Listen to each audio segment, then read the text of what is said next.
מזמור לדוד, אדוני אלוהי לא יצד, בנפש יביצני, על מי מנוחות ינהלני, נפשי ישובב, ינחני במגלי צדק, למען שמו. גם כי אלך בקיצר מוות, לא ירא רע, כי אתה עמדי. שבטך ומשענתך, המה ינחמוני. תרוק לפני שולחן, נגד צורריי, השענת בשם ראשי, כוסי רוויה. הטוב וחסד ירדפוני כל ימי חיי, ושבתו את אדוני לאורך ימים. Psalm 23. The Lord is my shepherd, I shall not want. He makes me to lie down in green pastures. He leads me beside the still waters. He restores my soul. He guides me in the straight path for his name's sake. Yea, that I walk through the valley of the shadow of death, I will fear no evil, for thou art with me. Thy rod and thy staff comfort me. Thou prepare a table before me in the presence of mine enemies. Thou hast anointed my head with oil, my cup runneth over. Surely goodness and mercy shall follow me all the days of my life, and I shall dwell in the house of the Lord forever. I think very appropriate for today, as we all mourn together the loss of the wonderful person Karen was. We're going to read A Woman of Valor. I think it really suits her well. What a precious find is an Eshet Chayil, a woman of valor. Her worth is far beyond rubies. Her husband puts his confidence in her and lacks no good thing. She is good to him, never bad all the days of her life. She opens her hand to the needy and extends her hand to the poor. She is clothed with strength and splendor. She looks to the future cheerfully. She opens her mouth with wisdom. Her tongue is guided by kindness. She oversees the activities of her household and never eats the bread of idleness. Her children come forward and bless her. Her husband praises her and says, "Many women have done superbly, but you surpass them all." Charm is deceitful and beauty is vain, but a God-revering woman is much to be praised. Extol her for the fruit of her hand. Wherever people gather, her deeds speak her praise.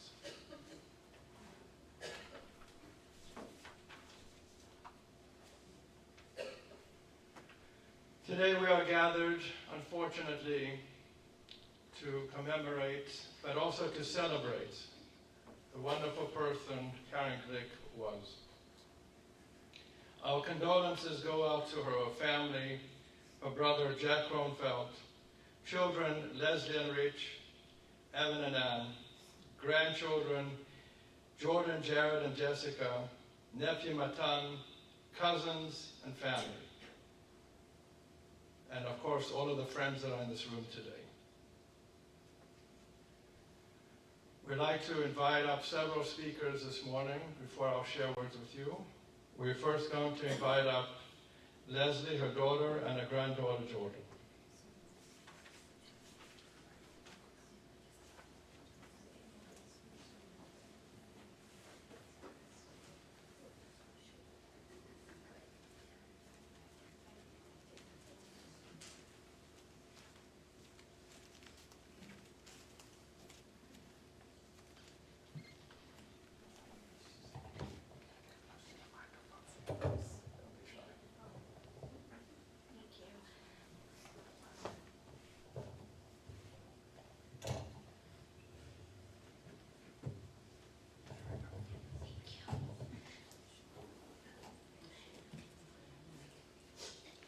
try to read this. Evan and I wanted to thank all of you for being here today. We know how touched our mom would be that all of you are here, as she valued friends and family more than anything.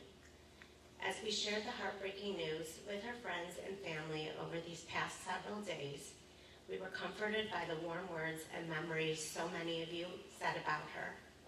She was described as an inspiration and with such goodness inside. Her kindness, love, and selflessness are traits that were mentioned repeatedly. A defining characteristic is that she found the good in every person she came across. And even if someone was not nice to her, she never reciprocated in kind. Evan and I wish we possessed this quality, but we did not inherit this from her.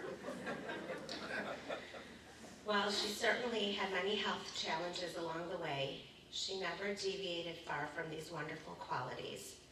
She led a fulfilling life spent working and volunteering at B'nai Yeshurun and the Temple Tefer of Israel, baking, cooking, entertaining, and talking on the phone to her cousins and friends every day.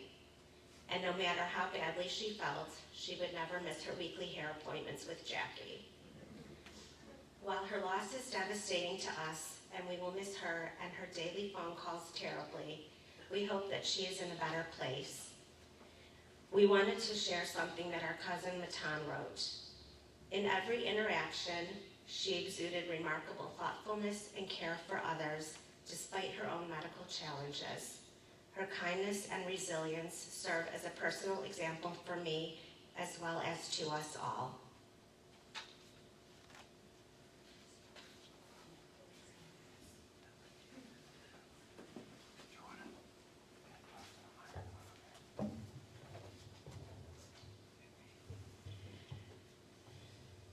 As the oldest grandchild, I decided at some age to call my grandmother Nanny. She called me Lovey number 1. When I was younger, I thought that this meant I was her favorite, not how it really was because I was the first. She addressed my siblings with these baby nicknames, like Fifi for my sister, when writing their birthday cards. She's mad that I said this. She sent care packages and gifts to so many people and every family member. She baked sugar-free desserts for my college friend with diabetes and taught me critical ways about how to take care of people with the disease. My grandma's mission was to pass on as much about everything she knew so we would learn from her experiences and benefit from her strengths. No matter how many piano lessons she gave us, none of us inherited her talent of playing music by ear.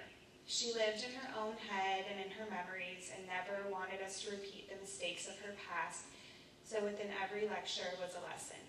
She was sick for so much of her life and gave us perspective on how important our health is. She showed us how to honor our parents, and she kept the connection of our great-grandmother alive for us with stories about her. She was selfless in that she remembered everything and was always thinking about everyone else. She supported us at every one of our school events. She watched us when we were little, took us out to dinner, and would have had us sleep over every night if we needed her, despite the fact that we fought and liked to rile her up until she laughed. I hope she knows that she was the best grandmother you could ever want. She taught us by example how important it was to keep in touch with and include all of our many cousins in our lives, speaking with her friends and family daily and entertaining them at her house whenever she could filled her days with purpose. You know how soft-spoken and delicate she was, so I listened to her on the rare occasions where her voice would get high and she would give me a look. First, if I confided in her, she knew how to startle me out of my overthinking by telling me the right answer as if it were very obvious. Yet I couldn't have figured out the answer without her sense. She showed me how to do what was right for me in a nice way, even if someone was still upset and told me that you cannot worry about it. And if I ever called her apologizing for not calling her in a while, she would yell at me for taking on her role and taught me that a grandparent never stands on ceremony. I know that she was never keeping track. That was her job from the second we were born, maybe even before, as she said she got premonitions about us way before we were born. She was unconditional love and talent, someone who thought about things and apologized to you when she was wrong. She was so grateful for everything you ever did for her. and she was the true example of etiquette that our family's foundation is based upon. Because of her, we were dog people. She took the best care of her rescue dogs, who mostly lived to be 17. I had a haircut scheduled for the day after she died and heard an unfamiliar song by the Gaslight Anthem about one of the band members' grandmothers dying. I hope that she continues to send us signs that she's watching over us.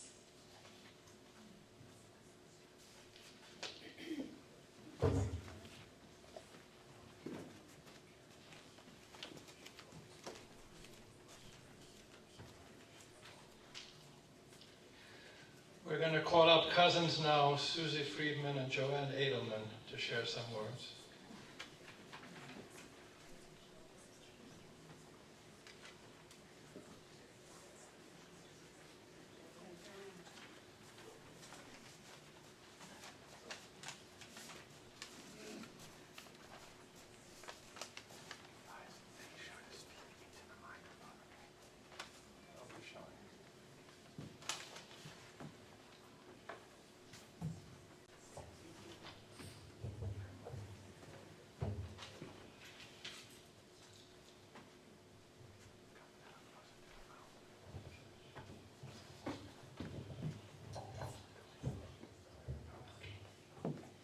Karen, Susie, and I always felt very lucky that our mothers were such close sisters.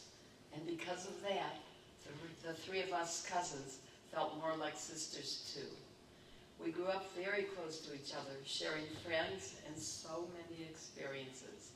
We vacationed together, celebrated holidays together, had our birthday lunches every year together, and we also spent lots of time singing together while Karen played the piano by ear for each and every song we brought up.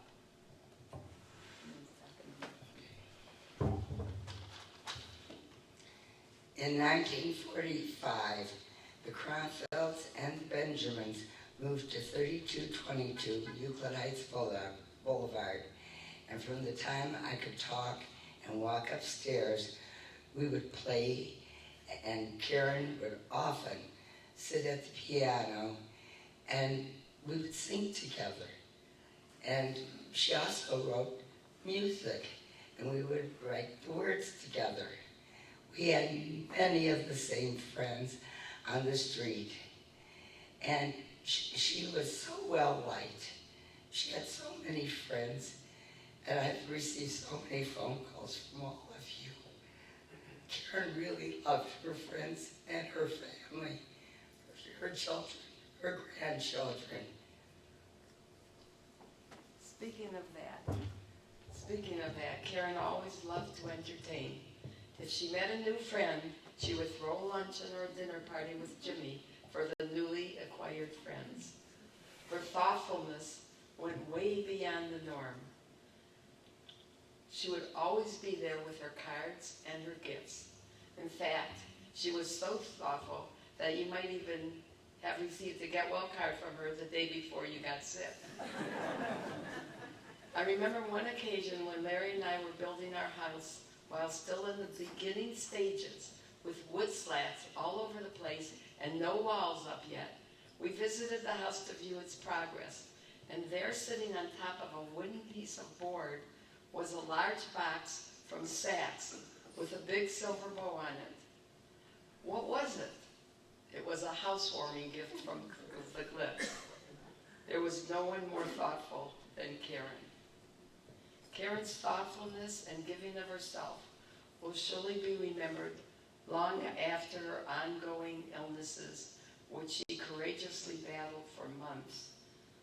She reminded us constantly that her daughter Leslie was always there for her, and has often expressed the love for Leslie and Evan, and how fortunate she was to have 3 wonderful grandchildren, Jordan, Jared, and Jessica, brother Yaakov, and a devoted and caring son-in-law, Rich. Cousin Karen will be greatly missed and never forgotten for her graciousness, her thoughtfulness, her kindness. May she now rest in peace. We love you, Karen.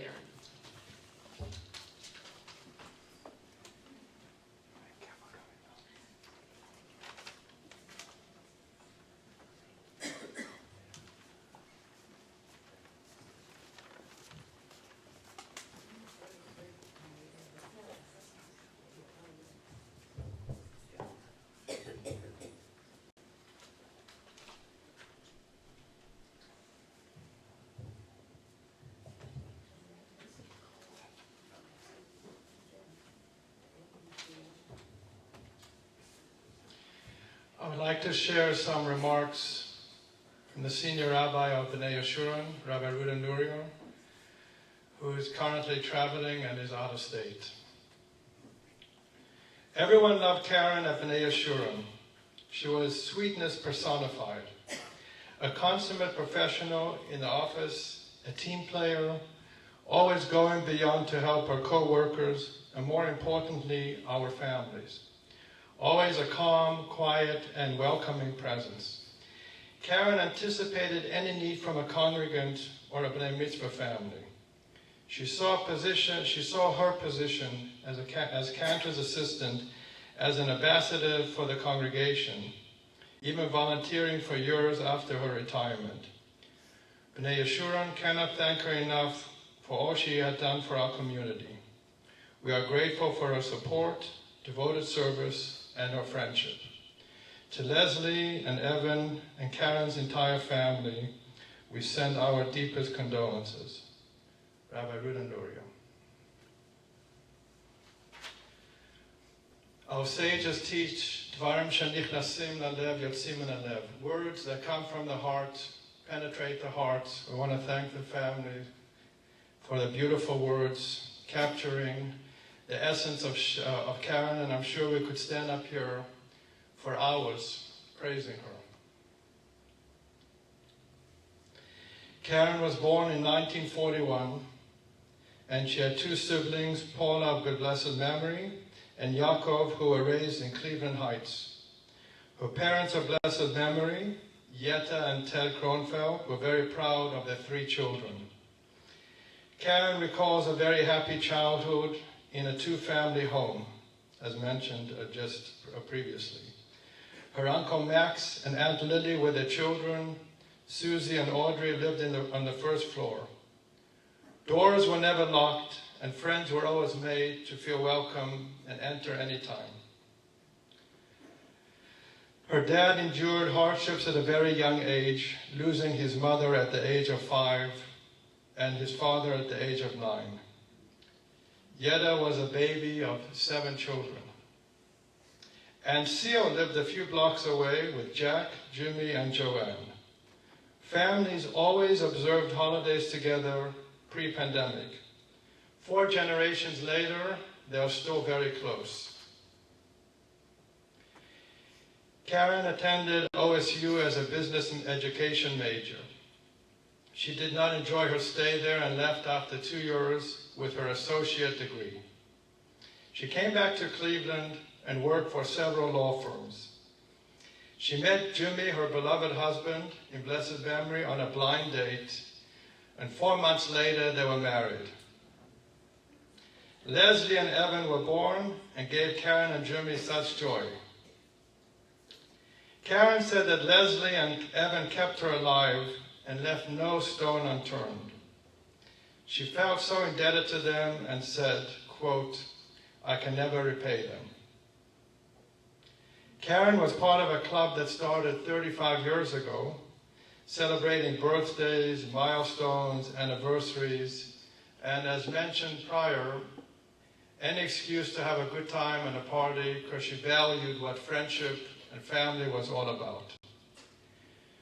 Much to Karen's delight, she discovered that she had a family member at Bnei Yeshurun. Norma Geller was going down to Florida and needed a doctor, and Karen recommended that she be in touch with her mom, who was living down there at the time. Norma took one look at her maiden name, and she said, "Karen, I got some really great news for you. We're related, we're cousins." And they become fast friends and family up to this day, very close.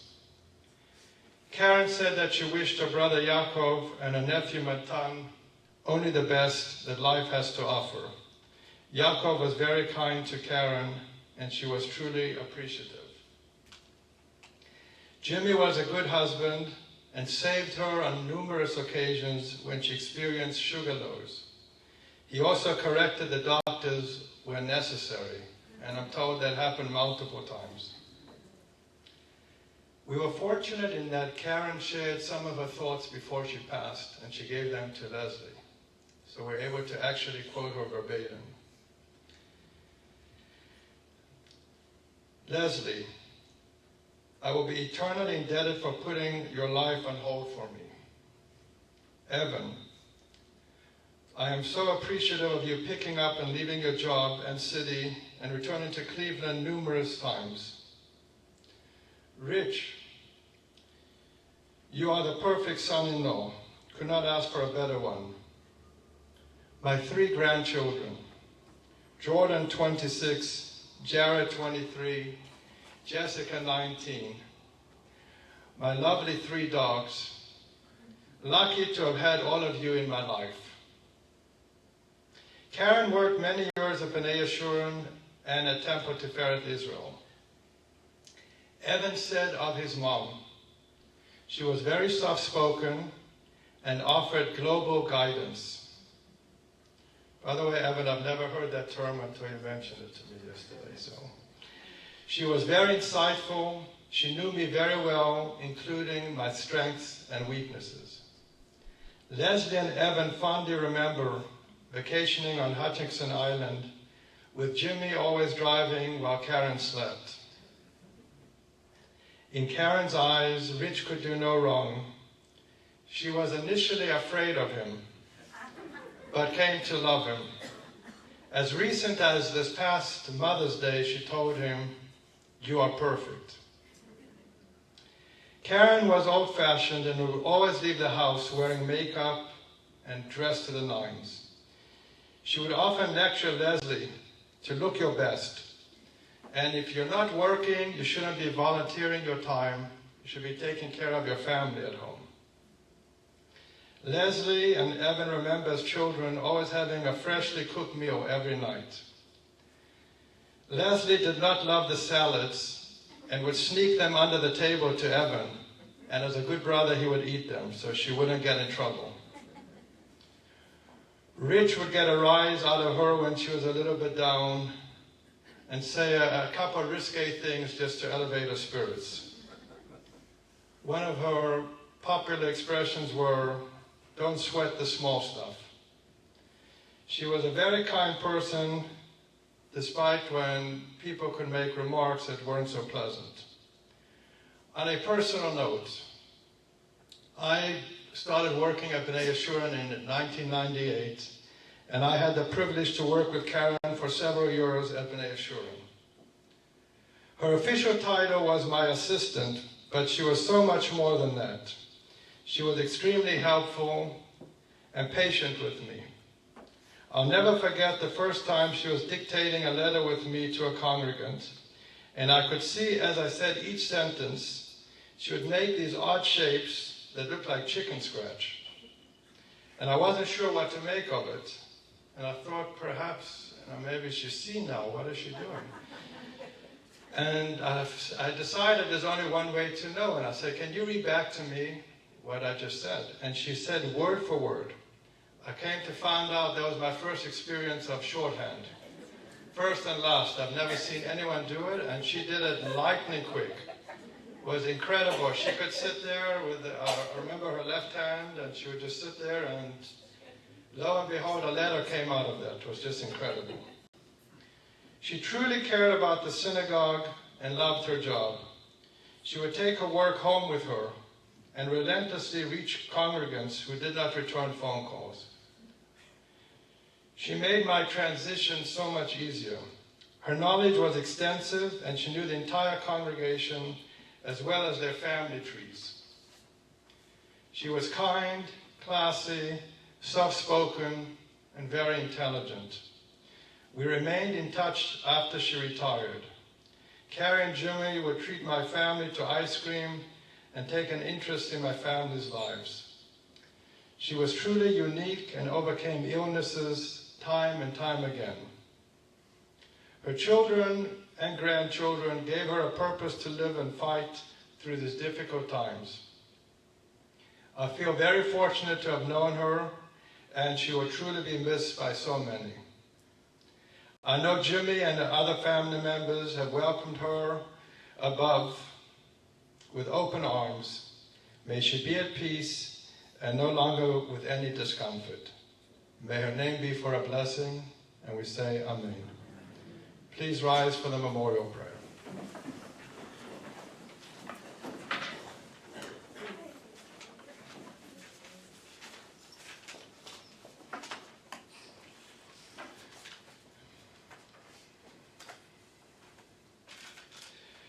El Rachamim Shochel Bameronim Ametsei Menucha Nechonam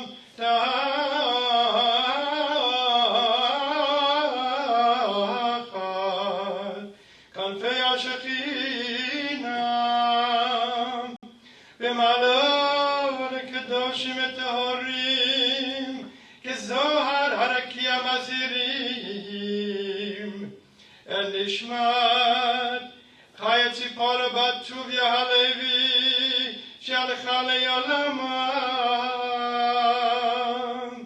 V'gan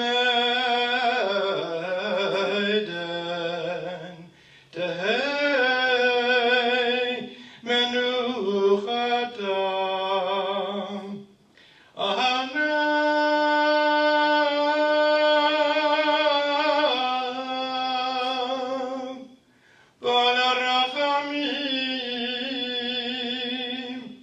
Hastirei V'tzedek Nafecha le'olamim U'tzaror v'tzaror ha'chayim v'ed nishmatam Adonai u'nachalatam v'tamnuach b'shalom al mishkavam v'nomar Amen. Exalted, compassionate God, grant infinite rest in your sheltering presence among the holy and pure to the soul of Karen, who has gone to her eternal home. Merciful One, we ask that our loved one find perfect peace in your eternal embrace. May her soul be bound up in the bond of life. May she rest in peace, and let us say Amen. Please be seated.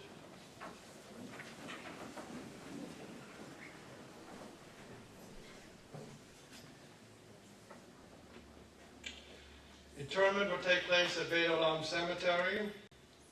The Shiva hours for this afternoon, visitation until 5 p.m., a little bit of a break, and then again visitation from 7 to 9, where there will be a minyan, so we ask that you come and help with the numbers. Tomorrow and Wednesday, visitation 2 to 4 in the afternoon, with a break again. And then services again between 7 and 9 o'clock. Once again, we wish the family our sincerest condolences, and may God comfort them with strength, and we say Amen. I ask those who are pallbearers to step